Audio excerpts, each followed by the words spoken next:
Hi, I'm Daryl Godfrey, store coordinator here at OrderDog and host of OrderDog TV.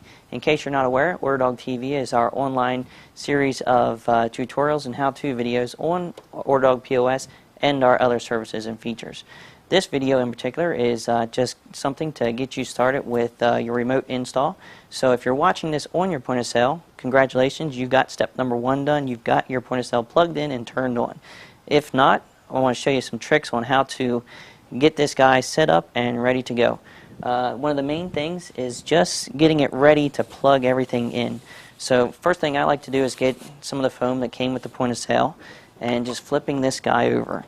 And that way when it's over, you can rotate the base up like this and you have easier access to the label that tells you where everything needs to be plugged in at, and just easier to route your cables through the base.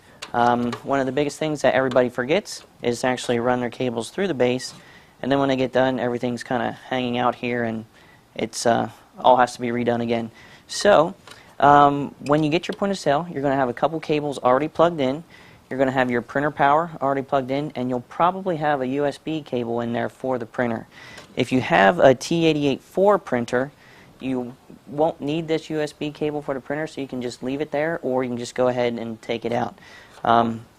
If you do, the end of the printer is going to be a D-shaped USB cable here. So just remember that one will go to the printer, and the other part that will go to the printer is this round cable here that will have 3 pins on it. Those are both going to your printer. The next big thing is your Orbit scanner here. You might have a new one that's a USB cable, and if so, you just run it through your base out here and pick any of the USB ports.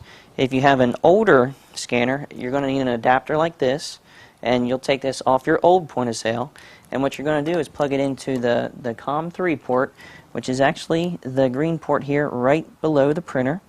So all you have to do is line it up there, plug it in, and just turn the screws there a couple times, and it'll be in there nice and tight.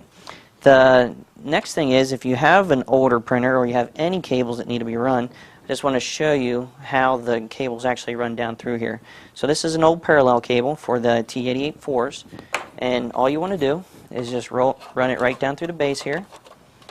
And this one's a little bit tougher because it's a little bit bigger there, but once you get it out, just kind of pull it down here, give yourself enough of slack, and plug it right in there to the printer port.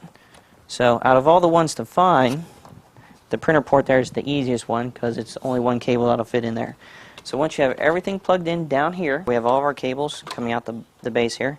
What I like to do is kind of get them all together here so they're nice and flat, so they'll come out between the feet, and then we're ready to just kind of roll it over, and I'll hold on to the cables there, and then when we bring it down, all of our cables will come right out the back there. And then everything will sit nice and flat, and then when you have your monitor pushed down there, everything will be nice and clean, tucked up in underneath there. So remember, you can find this and other helpful videos at OrderDogPOS.com. For OrderDog TV, I'm Daryl Godfrey. Thanks a lot.